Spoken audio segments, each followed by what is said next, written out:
কলকারখানার বর্জ্য অবাধে নদীতে ফেলায় দূষণের শিকার হচ্ছে চাঁদপুরের মেঘনা নদী। জেলার মতলব উত্তর উপজেলার দশানী, কলাকান্দা, মোহনপুর, এখলাসপুর, শাটনল ও বাবুরবাজার এলাকায় মেঘনা নদীর পানি কালচে ও ঘোলাটে রং ধারণ করেছে। নির্বিচারে মারা পড়ছে মেঘনা নদীর লাল চেওয়া, সাদা চেওয়া, সেলেং, চাপিলা, চিংড়ি, কাঁচকি ও জাটকা সহ নানা প্রজাতির মাছ ও জলজ প্রাণী।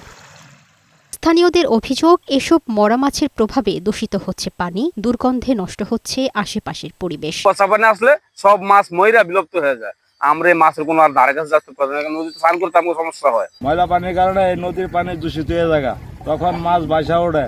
এই দূষিত বর্জ্য পানিগুলো কখনো কখনো 15 দিন, 1 মাস, 2 মাস অন্তর অন্তর তারা ছেড়ে দিচ্ছে, যার কারণে এই বর্জ্য পানির কারণে মাছগুলা, আমাদের দেশীয় প্রজাতির মাছগুলা নষ্ট হয়ে যাচ্ছে, মারা যাচ্ছে।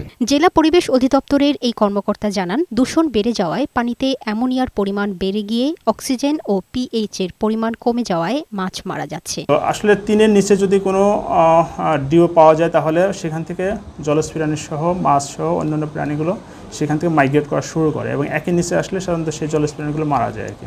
নদী রক্ষায় দ্রুত প্রয়োজনীয় পদক্ষেপ গ্রহণের দাবি সকলের। লামিয়া আক্তার, বৈশাখী সংবাদ।